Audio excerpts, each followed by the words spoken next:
Hey, what up, brah? It's sweater weather outside, Chris. You know how pumped I, up I am? I know, I know. And in about 40 minutes, I get to work out outside, and I love this weather to work out in.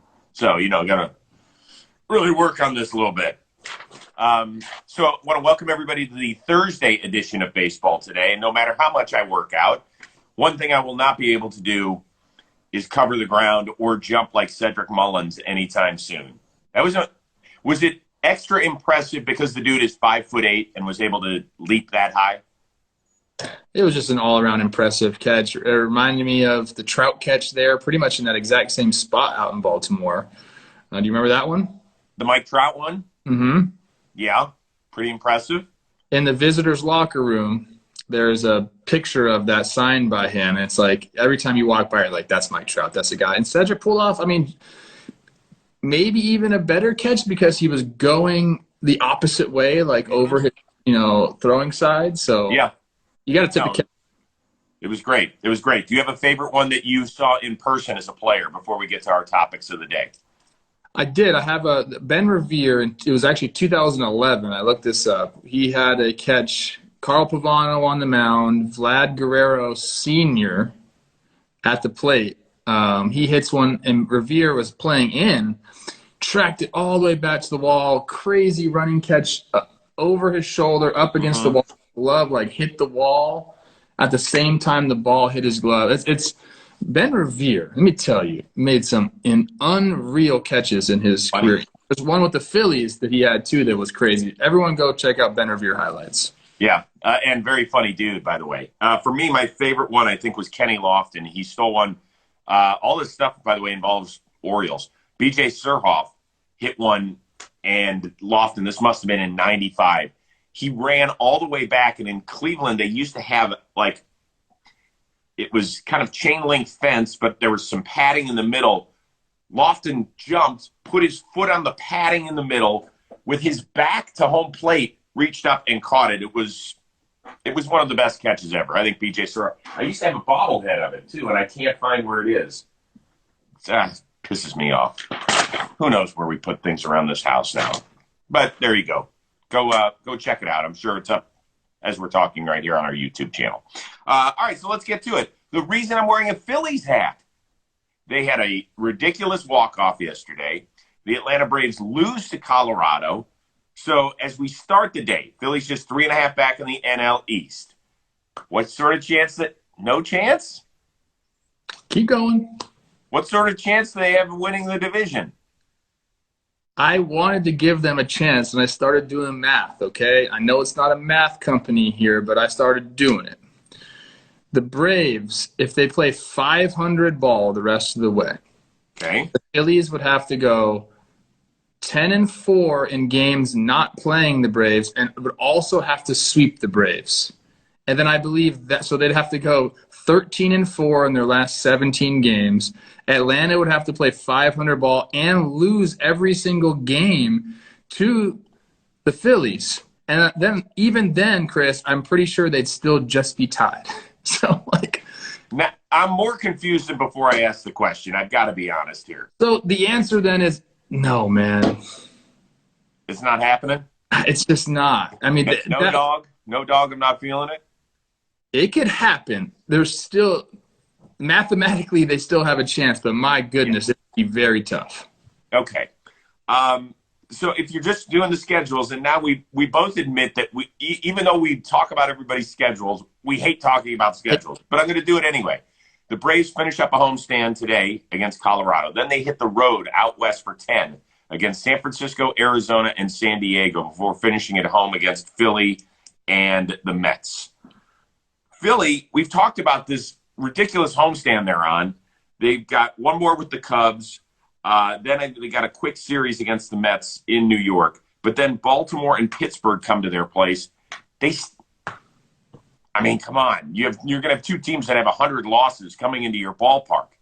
It's still very much for the taking there. If they can just sharpen – no.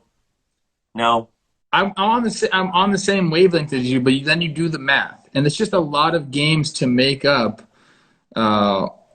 in 17 games. Yes, what it does is it puts a tremendous amount of pressure on that 3-game series in Atlanta. because they're most likely going to have to sweep the 3 games.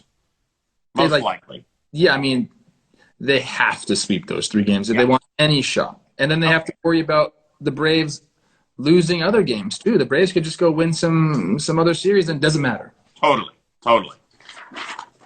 So basically what we learned through that first question was not a lot.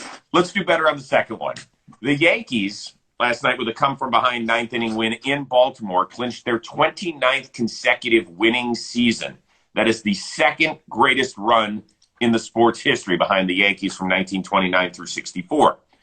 Does that do anything for you? Yeah, that's amazing. That's close to my entire life that they've had a winning record, and that's why their brand is so recognizable. That's why their franchise is worth the most in baseball. It's like people associate the Yankees with winning. Yes, it's the 27 rings. A lot of those came way back in the day, but they're still a consistently winning team, and people like that. That's why, if people aren't really fans of baseball, they know who the Yankees are. I get it's New York also, and there's Babe Ruth and Mickey Mantle and all that. But a big part of that reason is the fact that they win year in, year out, 29 years. I bet, I haven't seen this statistic, but I bet the next closest team to that is not even half of that. I don't know if you have those numbers. I don't, but remember the Braves won, 14 straight division titles? Yeah, right now. It still has a streak. Oh, active. Yeah, that's a good question. It might be somebody like the Dodgers, but it's a great point. I think what happens is if you don't win it all and you're a brand like the Yankees, we don't look at you as being successful. And we also say, well, in a sport where the payroll disparity is so significant that you should be able to fall out of bed and win 82 games a year, which would make you a winning team. So I understand people's trepidation when they look at that and they say, yeah, it's good, but what about the big deal? I mean, that's Yankee fans. They're just I think that's baseball fans in general, right? I mean, no. Outside of New York, Yankee fans are obviously spoiled, and they act that way. On social media, Yankee fans act spoiled. I'm sorry. I love you guys. I'm part of Yankees Twitter. But, the highs are high, but the lows are low, and that means that you're just spoiled. You expect so much from your team, and I like that they expect. It's great. I dig all the pressure they put on it, but, there comes a point where you just got to take a step back, get some wider perspective and be like, damn, this has been a fun ride for us. Because a lot, look at Chris, you're a Cleveland Indians fan. You've had some good times lately, but a lot of bad times too. Yankee fans, even the bad times, still winning games. Yeah, but there are certain brands in sports where it doesn't matter. It's Yankees, it's Lakers, it's Cowboys. There are very few brands. And, I mean, think of what? Cowboys are out of this shit. The Cowboys brand is bigger than anything in this country. It shouldn't be, though. But it is. The Lakers, the Yankees, I understand that because they actually do win. The Cowboys haven't won in forever. Do you know that the Cowboys, I don't mean to mix my sports here, but for just a second, humor me. Do you know that the Cowboys are one of 3 NFC teams that have not been to an NFC championship game in the last 25 years? That's what I'm saying, dude. They are not America's team anymore. But their brand is.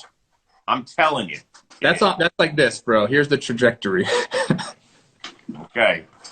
Do you have a guess as the other 2 NFC teams that haven't been there? You're a good sports fan. No. Washington and Detroit. I was going to say Washington. Okay. There you go. All right. How about that third question? Here we go. Toronto and St. Louis. They've played great, but several other wild card contending teams have hit the shitter as of late. So which team is going to be most kicking itself if it does not make the postseason party because of their late season failures? It's got to be the San Diego Padres. Sitting on August 10th, I had it up. I'm not going to look over here now. On August 10th, I believe there were 17 or 18 games over 500, Chris. Right now, on September 16th, a little over a month later, they're 5 games over 500. Tough. If they would have just played 500 baseball in that span, wild card's locked up. They're going to the playoffs, but they have not done that, obviously. They're 12 games under in that time, and that is just a really tough pill to swallow for a team that has so much talent. It was so fun, and they were America's sweetheart at the beginning. Yeah, they were. Everyone wanted to be rooting for San Diego, and now, like, that luster, the shine on them has really worn off, and it's a shame because they are such a fun baseball team. But when you lose like this and you put yourself in the position they're in now, it's tough. It's a great call on your part. It's not the right one, though. It's the Cincinnati Reds. August 22nd, 69 and 57. So a dozen games over 500. They held the number one. They were the number 2 wild card team. I like to say they're the number 1 team for the second wild card because the Dodgers have been so far out in front. But since that point, they have played 19 games. They have won 6 of them. We've seen late season slides, but look at who they've lost series to. They have lost to Miami. They have lost to Detroit. They have lost to the Cubs, and they have lost to Pittsburgh. Talk about having it all in front of you. And we were like, oh, man, boy, even if the Reds just go 500, they're going to be laughing. I mean, come on. Like, they couldn't have gone 10-9 in that 19-game stretch. Even just 10-9, they would be ahead. And this is why it's tough to adopt like this like super swaggy, we're the shit moniker, because like it doesn't work when you're a bad team. And inevitably during a season, you're going to be a bad team. So like, are they still putting the home run chain on? Is that still a thing? Oh, the Padres? Yeah.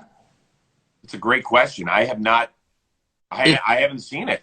It's tough. And then for the Reds, I mean, Amir Garrett was calling the big dick swinging, dudes in the league, the baddest motherfuckers around. It works if you're playing well, but it doesn't work if you're playing. Yeah, but that's a delicate balance. Like you want to, right? I mean, the Giants, I suppose, could be swaggy all season long, but that's not their style. So you got to play to who you are. I don't have a problem with. I love the home run chain. I love what they're doing in Toronto. Obviously, with the home run jacket, it's working. They play great, but I want them to keep doing that. It's okay. It's okay. That's the thing, is it's okay. Like, it's not – I never liked the chain. Like, just for this exact reason. I've said it as soon as Amir Garrett talked about – Because you're afraid of what's around the next corner? I just think it's too much. It's too long of a season. There's too many ups and downs during a season. You're better off – look, I think the White Sox do it perfectly. Like they swag, they have they can light up a room. People watch them. They've lucked out. They've lucked out because the rest of the division is such horseshit. Sure, but they don't have a thing. They don't do that. Like they just go out and put it on the field. I like that. Put it on the field. Like the stuff off the field when you get done, that's like college football stuff, man. Like I'm like kind of over that. Really? I like people showing their personalities, but like that's Because right now, I'm just saying, like, it's hilarious. Like, if you just can't put the swag chain on right now. Well, maybe they need to. Maybe that's what they need to do to get this shit straightened out. I'm fascinated that's the way you feel. Wait, who's 50 and who's 36 here? I've said it from the beginning. It's just, it's not that I don't like it. Like, sure, it's awesome for fans. People, like, it's fun when it's going well, but it's just too hard to keep that up all season long. I could only imagine what they're hearing from the other dugout. Be like, where's fucking home run chain now, bro? Even the home run jacket is brutal. Brutal? I might order one. Seriously, I'm going to wear it out to a nice dinner here in L.A. I'm going to order myself a home run jacket, and that's what I'm going to do. Everyone's calling me a boomer. I get it. I want people to show emotion, and I want you to have your personality and be yourself. But it's the extra stuff that's like, yeah, it's okay. Okay. All right. So barring a Rays flop in the American League, we're probably looking at Chicago versus Houston in that 5-game divisional round series. Right now, the Astros have a 2-game lead over the Chicago White Sox. For which team is it more important to have home field advantage in that best of 5? 100% the White Sox. I mean, the numbers are there. They have a losing record on the road. They have a losing record against teams with above 500 winning percentage. I know they're a really good team. The talent is there, but they need home field advantage much more than the Astros do. If the Astros get it, it is so difficult. I've said this so many times on our shows. It's so difficult to play in Houston. There's magic there. There was some cheating going on back when I was playing, but there's still magic there too. It's very tough to play there. It's loud. It's a homer dome, so no lead is ever safe. You can't be comfortable there ever. You have to have your foot on the gas pedal the entire game, because one swing of the bat there, one half swing of the bat there, it's in the Crawford boxes, 3-run homer. So White Sox gotta go out and have the home field advantage. I think they need it much more than the Astros do. Okay, so I agree with you for two reasons. One is numbers related. The White Sox have the most home wins in the American League. Only the Dodgers have more in all of baseball. Number two, the Astros, a lot of their lineup has played in every scenario. They have been in big-time, have to win Game 7 on the road to win the World Series sort of match. Like, they've been in these things. The White Sox have not had success in that situation. A lot of their lineup is still very new to the playoff scene, right? Last year they lost in 3 games to the Oakland A's, and that was in a much different atmosphere than we're going to see this October. So they need to get off to a good start in that series. They need to have the hometown fans behind them. To me, it's pretty simple. Yeah. They've got to play these last few weeks because they haven't been playing for a division title for months, because every other team in that division has been terrible. And Houston, Chris, gets so loud, and they have their announcer is like a monster truck voice. Like, it's Sunday. We've got the divisional round playoff series. And they shoot that freaking cannon off when they hit a home run. If you don't know what's coming, you're like, oh shit, what just happened? It is. Okay, good point. Last one. What the hell happened in Baltimore last night? The umpire, Tim Timmons, I don't know if he ejected the grounds crew or just told him to get the hell out of there for a little while. Did you laugh at it, or did you think he was being an asshole? I laughed. I think it's two people, two different sides trying to do their job quickly. Like, Tim Timmons wants the game over. He's like, there ain't no way you're putting that tarp on early. We're going to get this game over. So 9th inning, the grounds crew, they have to stay late after the games. They want to get that tarp on as soon as the game is ended. So they're out there. I'm going to side with Tim Timmons on this one because they're in play. Like, that's in play.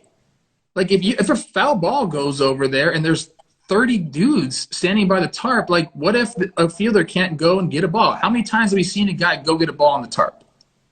So, like, I think he's in the right there. I think they need to just stay back there. They could run the 90 to 100 feet back to the tarp when the game is over. They shouldn't be out there during, like, play unless rain is, like, absolutely imminent. But it was raining, though. But, like, real rain. In the 9th inning, those umpires are not going to call for that tarp until they have to. And as a player, you want the same thing. You're like, don't you put that tarp on. Do not put that tarp on. Plouffe 5-day forecast coming up on the 7th. Do you have your AMS seal of approval? It was raining, but it wasn't really raining. You know what I'm talking about, dude. Okay? 9th inning, it better be coming down sideways like Forrest Gump type rain because you're trying to get that game over with. Like 2008 World Series type shit where they had to play through puddles in Philadelphia. I was so young, I barely remember. Stop. You were not young. You were not young. You were probably hammered after playing in Double-A baseball somewhere. Yeah, 22. Yeah. Where were you, by the way, in 2008? I had just gotten called up halfway through the year to AAA. Halfway through the year at AAA? I got called up from AA to AAA. Oh, okay. And where was AAA then? Rochester, New York, baby. Oh, yeah. Okay. All right. Good deal. I laughed at the whole thing about Tim Timmons because he looked like the most pissed off dad ever. It's like, get out. Get out of the house now. Do you hear me? Do you hear? I don't want you. Turn around. get out. I was like, whew. And now we see so few ejections. Like, I think he got it out of his system, you know? Tim can get ornery a little bit. He's a nice dude, but, I've seen him get that way. He's getting older, too. As you get older, as you know, you get a little bit more, the leash is a little bit shorter. What does that mean? I'm not as nice as I used to be? Probably not. I've always been an asshole. So, really, I've just remained consistent over the years. What do you have on JOMBOY Media?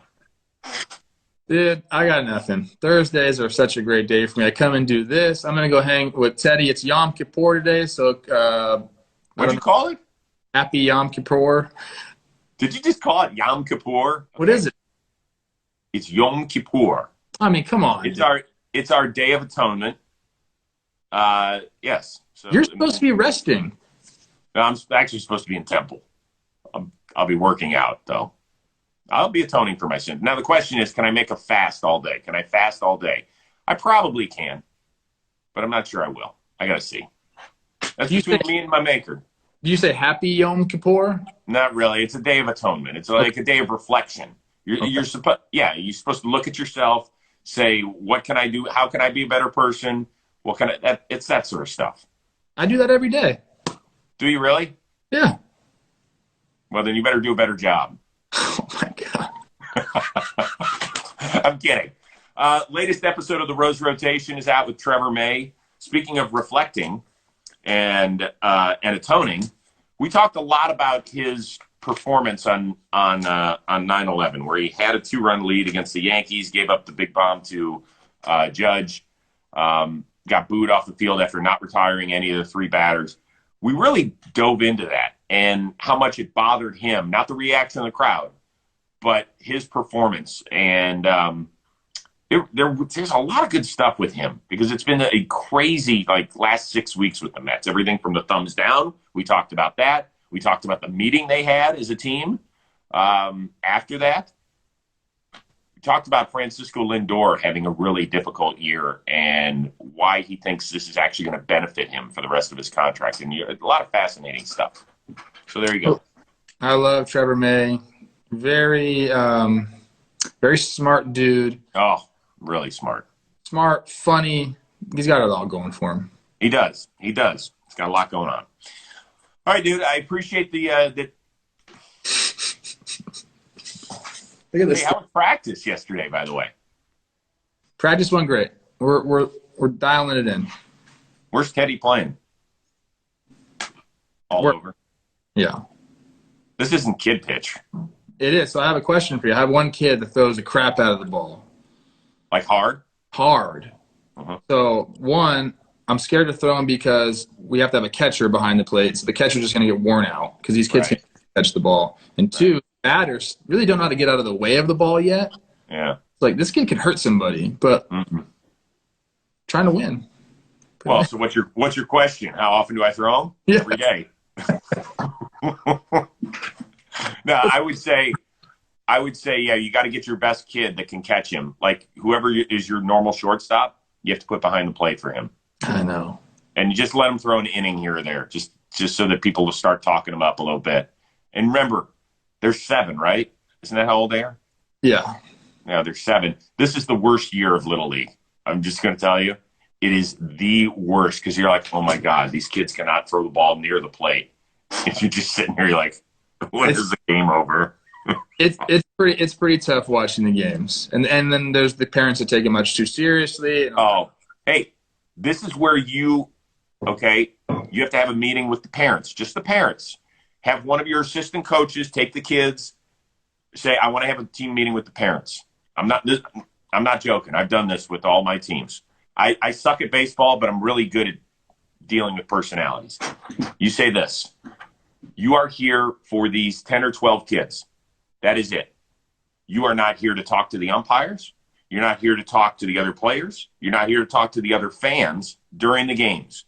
And don't talk to me either. You want to talk to me afterward about something that happened? I am all yours. I'm all yours. I am here. You want to call me? You want to email me? You want to text me? You want to talk to me? I'm here for you. But you are here to support these kids. And whether they play great or they play shitty, it doesn't matter. We want to keep them interested in the sport and make them love the sport. And that is it. Don't argue a bad call. Nothing. They're 7 years old. Yeah. My parents of our kids, great. I've had no problem with them. And I think they're a little, this is going to sound like cocky or whatever. I think they won't say much to me because they know my background. Yeah, well, of course they won't. So no, absolutely. I have that going for me. It's more I was talking about the other coaches being like, oh, they're dick. Well, that's where you pull people. That's where you pull those guys aside. I had one coach that I used to coach with, and then we'll go. His name is Mike Treasel. He made it all the way to AAA. Big guy. He used to catch. Remember Sean Estes, the left-handed pitcher? Sure. Okay, they were in the same system together. Great dude. Had 3 sons that went through our little league. He used to get. There was one guy who all he would do is bunt. All he would do is bunt. I'm like, teach the kids how to hit. You're not trying to win a game at 8 years old. He pulled the guy aside. He walked with him. Just made it look like he was talking. He goes, if you fucking have one more kid bunt, I'm going to come over, find you in the parking lot, and kill you. So stop having your kids bunt every time. It's fine you want to do it occasionally. Teach the kids how to hit and field, and let's move on. He did it in the most calm voice. He's awesome. So I got to go threaten to kill some people. That's fine. I got it. He was just joking, I think. All right, dude. Have a great day. I'll see you tomorrow. Yeah, I got to give a shout out to the chat. The chat has been just on fire today. I am not high. Never. You're never high. They think I am, but maybe I will be. It's okay. It's okay. And I'm not old. Like, oh, wait. Maybe I am. For everyone. All right. Have a great day. Later.